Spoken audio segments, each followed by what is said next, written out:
Mayhem. We're going to decide what we're going to be talking about in our strategies and hoping to get some feedback from everybody in here. Let's hit that intro. Let's go. To the HPLS podcast. Live, relevant, and high performance information, conversations, and education weekly.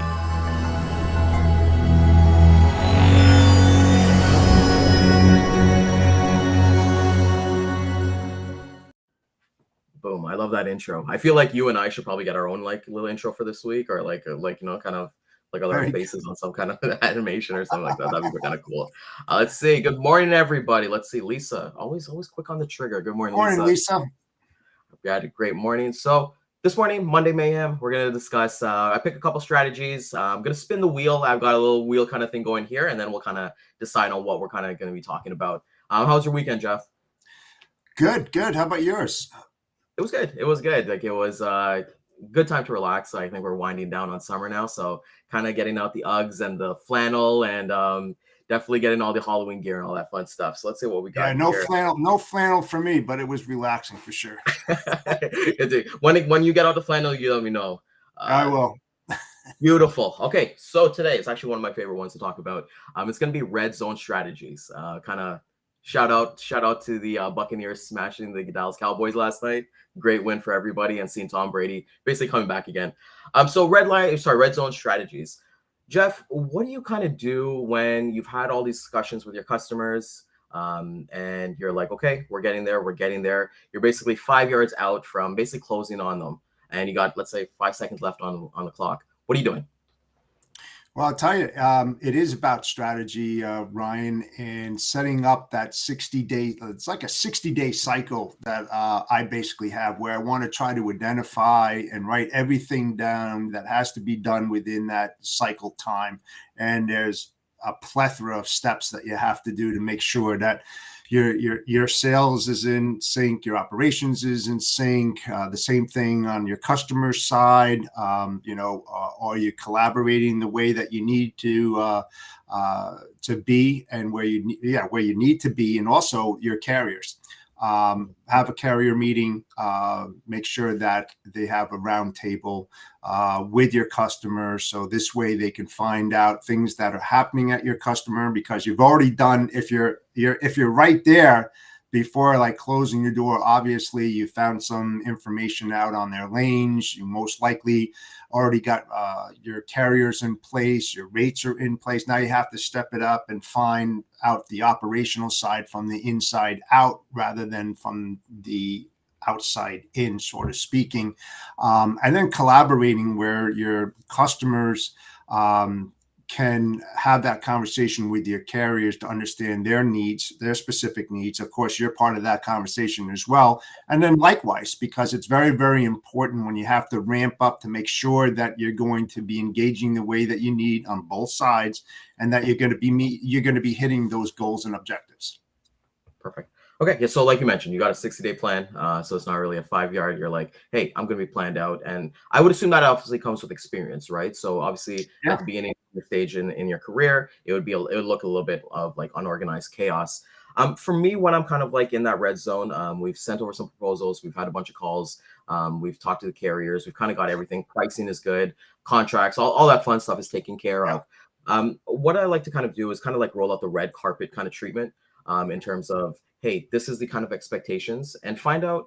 I like what you said about bringing your carriers kind of like on board with the roundtable as well, because your carriers are, and your ops and your customer service team, they're going to be the ones to really service your customer. Like, you could be talking sweet nothings to your customer ear all the time, but if there's no execution on it, then what's really, like, you're not going to end up anywhere.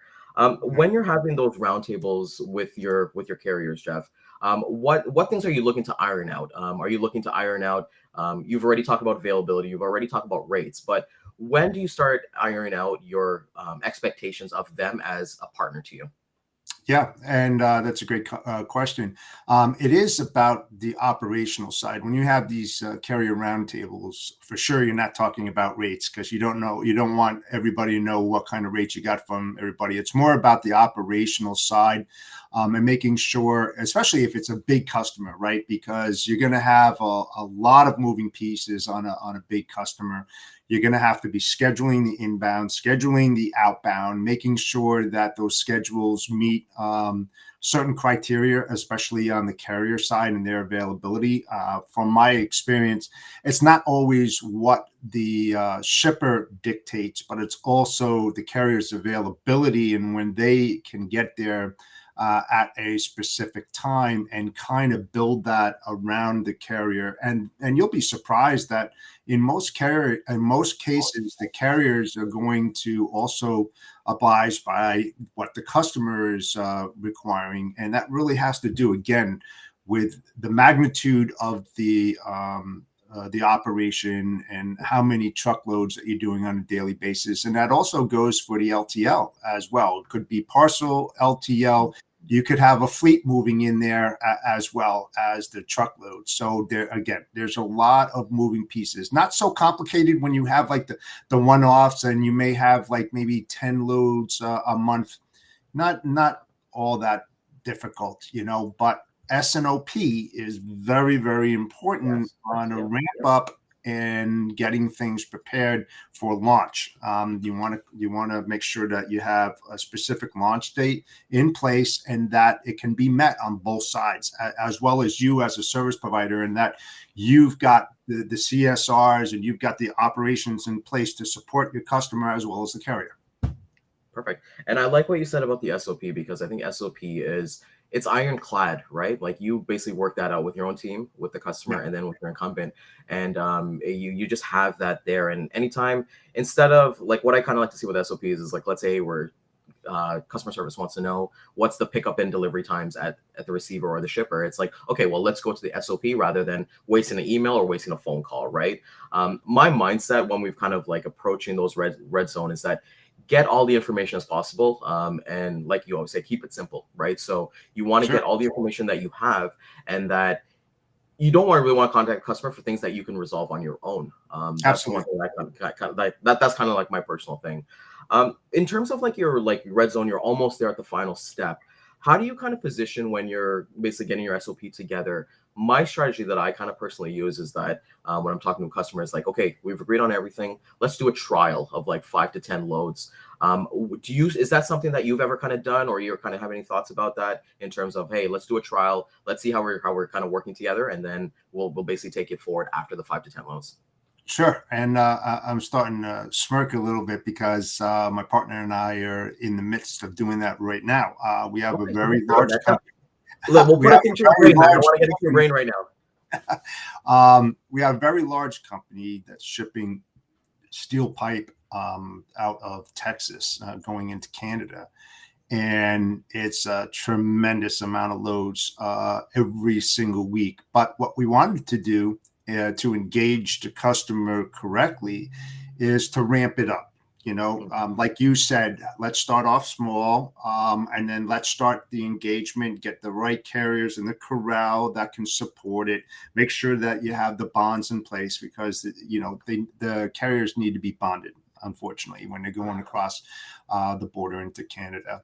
And so it's making sure that you have the right carriers in place, that has the right certifications, the insurance, you name it, they must have it, and then ramp it up. And so as you're building that corral, now you can start taking on more and more of that workload until you get up to, it's like 5 lanes, 20, like 100 loads a month.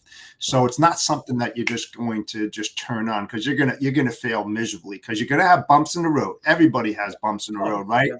And then what you have to do is you have to start ironing it out and figuring out why these bumps exist, and then try to flatten it out a little bit, and then put work instructions in place or process improvement plans in place. There's numerous things that you can do to avoid these bumps from happening. But I also have, it's a 60-point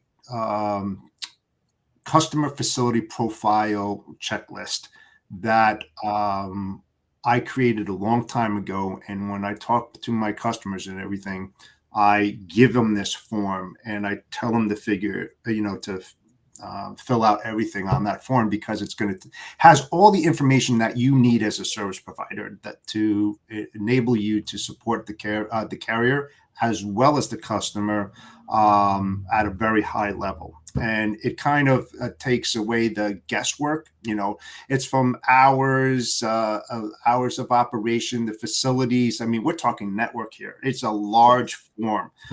So there's different things that we do operationally to ramp up to make sure that we have the right things in place to support both the carrier and the customer. Perfect. And that's the one thing, like you're doing a 60-point check, like you're better off than like those oil change places, doing like a 5 check on your car, like just tapping it and saying, hey, your car's good to go. But with that being said, like what I like to do and kind of strategy I like to kind of tell people, if you're not doing this, definitely start doing this. On your calls with your customers and even with your carriers, bring your ops and your customer service team on. Oh, definitely. And that's what I kind of like to do. I kind of bring these guys and girls on the team so that they know more than I do in terms of, hey, what the receiver, what the shipper is going to be like, and what the expectations. Maybe it's been other loads that they've done there before. So involve them, empower them. And I think that's the one thing we kind of need to do is that empowering our own team so that they can really take us into the end zone, right? Since we kind of got the football theme going on here. So we got the red zone. We don't hit the touchdown. We fumble it. So in terms, can you name like a situation where like, hey, you thought everything was good to go. Let's say either they ghosted you or the project got taken off or something like that. Something went wrong, not to your expectations. What did you do, Jeff, in terms of basically bringing this back? Or, hey, sometimes you got to chalk it up as an L and then kind of move on. Yeah. First of all, I've learned not to panic. That's the first thing, obviously there's a reason why it went left and you wanted to go right. And you have to really dig into it to find out. But it's not a time for panic. It's a time for uncovering the issues and then putting the right procedures and processes in place in order to turn it around and get it back on track. A lot of times, things do go awry and they're not going to come back for some reason or another. And it's happened to me in the past where you've done a tremendous amount of work. You've got all the pieces of the puzzle there. And then the customer second guess and says, you know what, we're not going to do it. It's okay. I mean, the way I look at it is it's practice for me. It's like I like to do my skills and make sure they're in check. I've been doing it for a long time. So I like the Excels. I like doing data. I like doing all of that. And when you go through these procedures and getting ready for this, possible launch and it doesn't, it's just fine tuning your skills again. So I don't find it as being a burden or a lost cause. It's another learning procedure. So don't panic when those things happen, but try to uncover, talk to the key people, both on the carrier side, if it's carrier related, or on the customer side, or both. And we were talking about sales and ops. I'm not talking about your sales and ops. I'm talking about the customer sales and operations, that when you bring in your carriers to have a roundtable, make sure your customer brings in their sales and operations team, because this way everybody's going to be on the same page and they'll have a very good understanding of what's going to happen in the near future, new products that are coming on board, a new rollout, whatever it might be. This way, there's no surprises on the carrier side as well as the service provider side, and everybody is on the same page, traveling at the same speed. And so when it's time to launch, you're ready to go and you have all the moving pieces in place at that time. Perfect. Yeah, and that's that. And sorry, I should have mentioned that as well. Like, yeah, definitely have that conversation with their whole team too, because sometimes you'll probably see it as well that the customer that you're talking to is not the person you're going to be talking to day to day, obviously, right? So like the load planners or like the people, those are the ones that your team is going to be communicating with the most. Everybody here watching on, thank you guys so much for watching. Just please leave some comments saying, hey, what do you guys kind of do when you're kind of at that red zone strategy? Some things to kind of push it forward. We'd like to obviously learn from ourselves as well. For me, when I kind of like look at it too, when it comes to, let's say somebody goes ghost or something like that, I like what you said with don't panic, because I think that's the first. It's just human nature, right? What I kind of like to do is I kind of like to go to somebody who's kind of been there before, like let's say somebody, another sales rep in the team, or it's like my manager, director, or someone like that, someone who's been there through the trenches, and just kind of ask, hey, what have you kind of done in this situation? I know Dan has been a resource to me where like I'd be like XYZ has happened. What would you kind of do? So you kind of like lean that experience. And I think like when we're having those prospecting calls as well, we like to have those stories, right? We like to kind of build with our customers. Hey, I was in this situation and this is what I did to overcame it, right? From coming there. When with your customers, and I think like you mentioned, don't panic. No, but the thing is too, is that to go back to the customer, in a lot of scenarios, if you're really good, you're going to be talking to the C-level people, right? Yeah. So the C-level people are up here and you have a good relationship, but now they don't really know what's happening on the ground floor. So that's why I'm saying, you start bringing in those moving pieces. Of course, he or she can be present on the C-level side of it, but now you want to bring in your strategic operations and your freight bill payment and your ops team and the warehouse management team, all of that, because they're so key in making sure that what you're doing is going to roll out right. If you happen to not bring in one of those key players, you're going to lose out greatly, because they know something that you don't know, that they don't know either. And now it's all new, it's fresh, and everybody's got it on its mind. And so now you're traveling again at the same speed. But please always bring in those key players, or at least make it an attempt to talk to them, because it is key in building that long-term business relationship. You're not going to survive without having them part of it, for sure.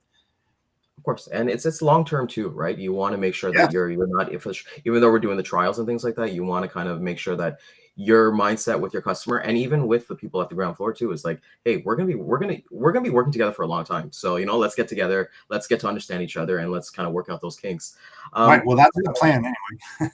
Yeah, exactly. It never goes away. But just actually, you kind of segue into the next thing I was actually going to mention. So you've hit that touchdown. You got to hit that extra point now. You've already locked in the customer. You've done a couple loads. What are you personally doing, and what are you looking at yourself when you're seeing like these things are getting done by your team and their team as well? Well, I'm looking at the data for sure, and I'm seeing, like you said earlier, if you're ramping up slowly, you're trying to see the volume, you're trying to see the revenue. Is it profitable? You're in contact with the carrier. You're making sure that you've got on-time delivery performance as well as on-time pickup performance. It's not all about delivery; it's also about the pickup times. Because if you've got a delay on the pickup side, just imagine what it's happening internally for the warehouse operations when they're staging all that, getting ready, because they know that you're coming in at a specific time as it's agreed upon, and now their whole dock is packed up with all this goods, and you don't show up. Well, then that blocks all the other time, and it's downtime. It costs them a lot of money. So you're trying to investigate this. You're definitely having a lot of phone calls with your customer. How are we doing? Where are we failing? Don't be afraid to ask, where am I failing? Because it's new to them, it's new to us, and you want to try to uncover those, what I call hidden bank opportunities. It's something that you may not have discussed that just happens, evolves, or comes out of the woodwork, and then it's known. So now you have to react to that problem or that issue and try to fix it as quickly as possible. But don't be an absent service provider, meaning that you're just taking it for granted that everything's going well and the pieces are moving by themselves. It's not going to happen. We work in the logistics industry, and every day is a challenge. You don't know when you're going to get blindsided, and anything could come up. So always look at the what if scenarios. Always look at the worst case, because if you do that, you're going to be prepared for what comes down the pike. Especially if you've got that experience, you can kind of fend them off before it happens. But if you're new to the business, always keep it in the back of your head and think about what could happen. And just don't call up the customer and have that conversation. Also be engaged with your carriers. What are you seeing on the carrier side? What's not working at the shipper? because it goes both ways. Shipper may say it's great. The carrier may say it sucks. So you got to find out, why does it suck and why is it great on the shipper side, and try to mend that problem as quickly as possible, because carriers, they're in the business to make money and be profitable, just like the shipper, just like us as service providers. So when they're sitting there for long periods of time, they're losing money, and they don't like to do that. And they'll be more than happy to pull away if it's consistent and they see a lot of problems that's not getting resolved. So.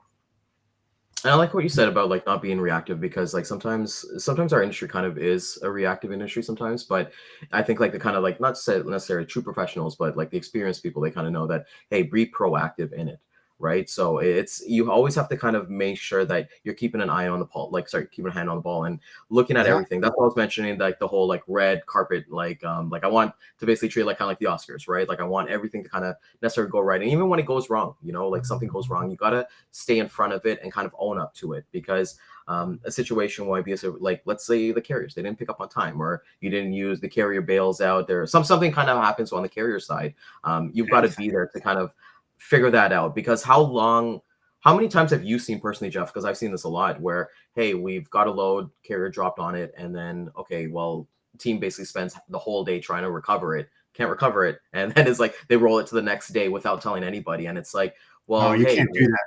You can't do that, right? No, you can't do that. And again, when you're doing large bids, right, on the RFP side of it, and yeah, the smaller shippers have a lot to do with it, because there's a lot of brokers out there that have a lot of small shippers. And then there's a lot of brokers out there that have very big companies that they do with a lot of volume. So when you're doing the RFP and you're getting your best price, your secondary, tertiary carriers that are in place. So in case that the first carrier, for some reason, turbocharger breaks down, they're stuck on the road, they can't pick up. Well, now you have a secondary. So it's very, very important to put each lane, when you're building that out, best rates for each lane that's out there. You have your primary carrier and secondary carrier, and always be in contact with that secondary carrier just in case that type of problem comes up, Ryan, because you want to be engaged. Don't, just because they bid on the lane or lanes doesn't mean that you don't have to talk to them anymore. And you're just, okay, thank you. And then when problems come up, you go back out to them. They're going to tell you to go to hell, basically. It's you don't engage with me, you don't talk with me. So it's very, very important to do that in order to cut down on the time, because you are right. If some carrier falls off that lane and you're hustling because you don't have the backup plan in place, what does that make you look as a service provider to your customer when you're like, sorry, I can't pick it up. Can I pick it up tomorrow? You don't even want to ask that question. You've got to have those operations in place. You have to have a game plan put in place as well to make sure that you can recover quickly. You don't. Well, that's why the customer brings you on as the expert, right? Like they didn't like, let's call it spade a spade. Anybody could book a load on a load board, right? So they bring you on as a service provider. You've sold yourself up into this point to get to this level and basically take it to the next point from there. So I like exactly what you're more than just moving freight. I mean, what I tell a lot of people out there and people that I've mentored, don't always concentrate on the freight. The freight is probably the least important thing. Yeah, I know you want to make a lot of money, and the only way you make money is moving product, but you really need to investigate and find out about the internal operations of all your customers, and also do the same thing on your carrier side. The more knowledge that you have, the better prepared that you will be in case these problems come up. So like I said the last time, if you have the ability, you have a friend that works in a warehouse at DC, see if you can go in there for the day and walk around, just walk around and, look at what's happening and what they go through on a daily basis. Go into the yard, watch how these trucks are being moved in, the workhorse, how they're moving in those trailers, shuffling them around, how they're staging things on the dock. Go into the freight office, walk around, ask questions. It's one of the best things that you can do to gain really critical education. There's so much more to logistics than just moving freight.